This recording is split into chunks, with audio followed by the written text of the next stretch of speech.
Iran पूरी तरह से तितर बितर हो चुका है। ईरान की सोचिए, विदेश मंत्रालय की बिल्डिंग पर हमला कर दिया है ईरान के ऊपर इजराइल ने। जो विदेश मंत्रालय की बिल्डिंग है उसके डिफेंस सिस्टम फेल हुए, उस पर भी ईरान के एयर डिफेंस सिस्टम थे, उस पर इजराइल ने हमला किया, जिसमें विदेश मंत्रालय में काम करने वाले कई ऑफिशियल्स बुरी तरह घायल हैं। ईरान की विदेश मंत्रालय की बिल्डिंग का हाल ये है।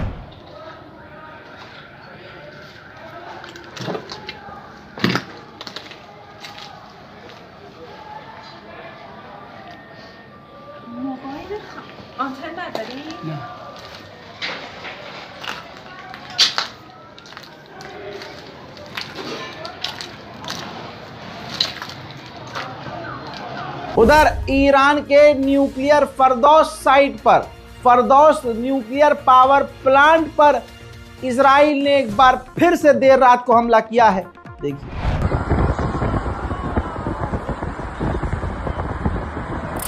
ईरान के विदेश मंत्री ने कहा है कि 73 औरतें और बच्चों समेत 200 और आम नागरिक जो हैं इजराइल के हमले में हलाक हो गए हैं हमारे। उधर मोसाद ने, ये बिल्डिंग देखिए, बिल्डिंग में जो खिड़की आपको छेद नजर आ रहा है, उसके जरिए एक स्पाइक मिसाइल के जरिए बिल्कुल मोसाद ने ईरान में ही रहकर घर के बाहर से मिसाइल दागकर एक और असैसिनेशन, ईरानी ऑफिशियल का असैसिनेशन किया है। अमेरिकी सेनेटर ने अमेरिका के टीवी चैनल पर कहा है कि अगर ईरान में रिजीम चेंज होती है, कोई नई सरकार आती है, तो इससे अमेरिका को बड़ा फायदा होने वाला है। ईरान के दूसरे इलाके मेलरेड में ईरान पर बड़े हमले इजराइल ने किए हैं।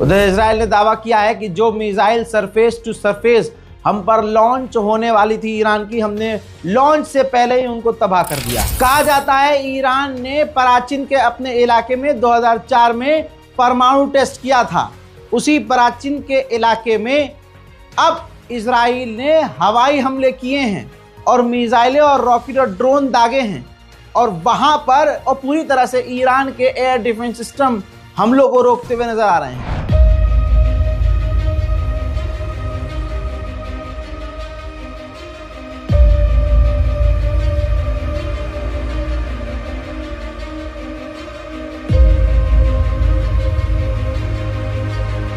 इजराइल का एक प्लान है जिसका नाम है दलाइया डॉक्ट्रिन।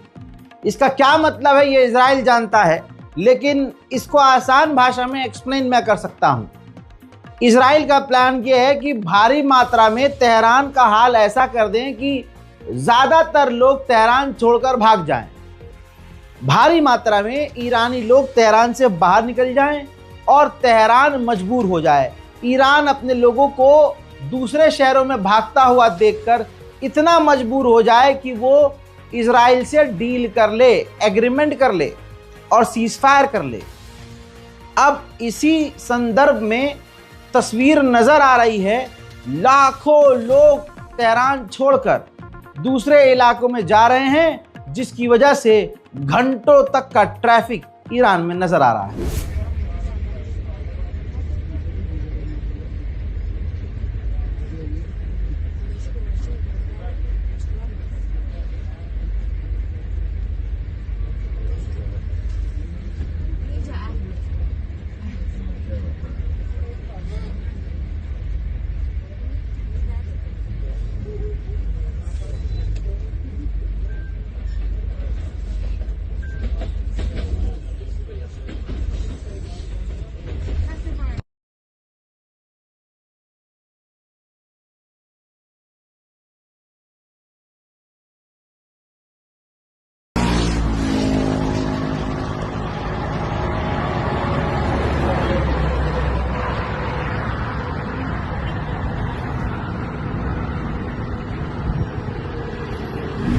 चाइना के पास जो अमेरिका का एयरक्राफ्ट कैरियर यूएसएस निमित्ज जो तैनात था वो इंडो पैसिफिक से निकलकर मिडिल ईस्ट की तरफ तेजी से बढ़ रहा है।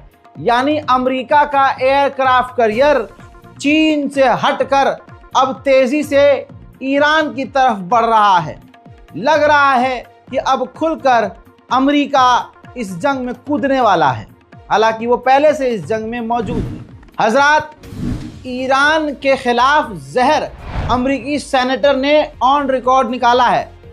ये देखिए, इस वीडियो में इस न्यूज़ चैनल पर बैठकर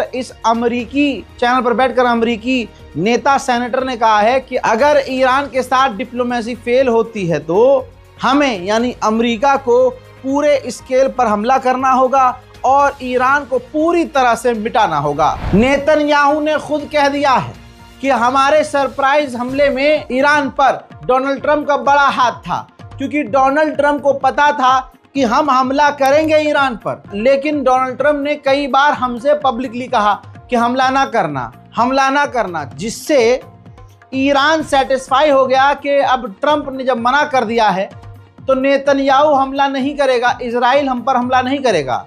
वो शांत हो गया, सुकून से बैठ गया और हमें मौका मिला ईरान को धोखा देने का और सरप्राइज हमला करने का। ताज़ा जानकारी कंफर्म हो रही है कि इस वक्त मैसिव अमाउंट में यानी अंधाधुंध बिना गिनती किए अमेरिका इजराइल को हथियार दिए जा रहा है। अब यह क्लियर हो गया है कि इजराइल अकेला ईरान को नहीं मिटा पा रहा है और फैसिलिटीज ईरान की नहीं खराब कर पा रहा है।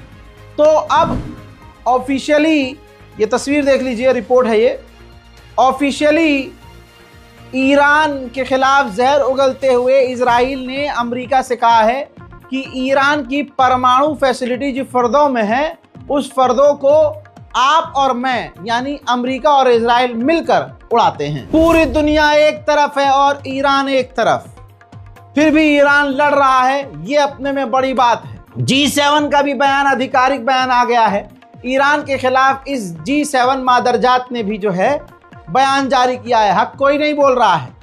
G7 ने कहा कि इजराइल को सेल्फ डिफेंस का अधिकार है। हाँ, मतलब सिर्फ तुम्हें सेल्फ डिफेंस का अधिकार होगा, सामने वाले को नहीं होगा, ये तुम्हारी औकात है। आज पूरी दुनिया देख रही है कोई हक पर नहीं है, जो हक पर है वो अकेला है। G7 ने कहा इजराइल को सेल्फ डिफेंस का अधिकार है, ईरान को न्यूक्लियर कभी मिलना नहीं चाहिए और डिप्लोमेसी के जरिए, बातचीत के जरिए जंग खत्म हो जाए और ईरान पीछे हट जाए। उधर इजराइल के मिलिट्री चीफ ने कहा है अभी ईरान पर अब हमले हम और बढ़ाने वाले हैं। मेरे दोस्तों, आइए अब जोलानी की औकात बताते हैं। जो रूह से आतंकवादी हो, जो रूह और अपने ज़मीर से दहशतगर्द हो, वो कभी भी ईमानदार कैसे हो सकता है, चाहे उसे आप प्रधानमंत्री राष्ट्रपति बना दो। रिपोर्ट यह है कि जो मुसलमान जोलानी पर यकीन रख रहे थे, बड़े खुश हो रहे थे, आज उनकी शलवार उतर गई है, पैंट उतर गई है। कैसे? जोलानी ने इस जंग में इजराइल का साथ दिया। इजराइल का सिर्फ साथ नहीं दिया, बल्कि सीरिया का एयर स्पेस इजराइल को दे दिया कि आप हमारे एयर स्पेस का इस्तेमाल करके ईरान की मिसाइलों को रोकिए। और इंटेलिजेंस भी, जी हाँ, जानकारियां भी जोलानी की सरकार इजराइल के साथ शेयर कर रही है। अल्लाह अकबर। और हिंदुस्तान और पाकिस्तान और बांग्लादेश के ऐसे बहुत मुल्ला मौलवी मिलेंगे, बहुत मुसलमान मिलेंगे जो जोलानी को सपोर्ट कर रहे थे अब तक, और अंदर अंदर कर भी रहे हैं, सिर्फ इसलिए क्योंकि जोलानी ईरान के खिलाफ है और ईरान शिया है। आज पूरी दुनिया के मुसलमान इसलिए हर जगह जूते से पीटे जा रहे हैं क्योंकि मुसलमान एक हो ही नहीं रहा है। इजराइल के IDF के चीफ ने कहा है कि हमने, इजराइल की फौज ने, एयरफोर्स ने ईरान तेहरान का रास्ता खोल दिया है।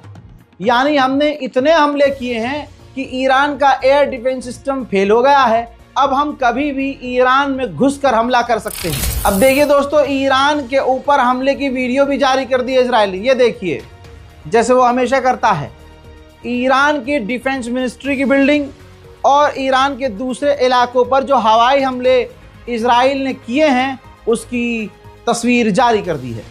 ये सैटेलाइट फोटो देख लीजिए, ईरान की oil facility west of Iran पूरी तरह से इजराइल के हमले में तबाह। ईरान के शहर सिविलियंस इलाके ताजिरिश तेहरान, जी हाँ ताजिरिश नाम के इलाका जो तेहरान में है, उस मोहल्ले पर इजराइल ने खतरनाक हमला किया, जिसके बाद मंजर ये है।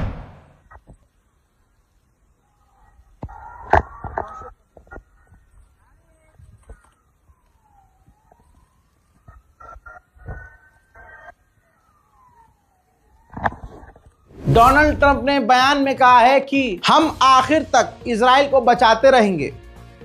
वक्त आ गया है अब डील हो जाए, लेकिन कभी कभी तुम्हें लड़ना पड़ता है। Well, I hope there's going to be a deal. I think it's time for a deal and we'll see what happens, but sometimes they have to fight it out, but we're going to see what happens. I think there's a good chance there'll be a deal. अब जरा इस video को देखिए। Iran के अंदर 70% हमला Iran के अंदर से हो रहा है। मोसाद ईरान पर ईरान के अंदर से हमले कर रहा है। जरा इस वीडियो को देखिए। आगे जो वैन चल रही है और पीछे एक बाइकर चल रहा है।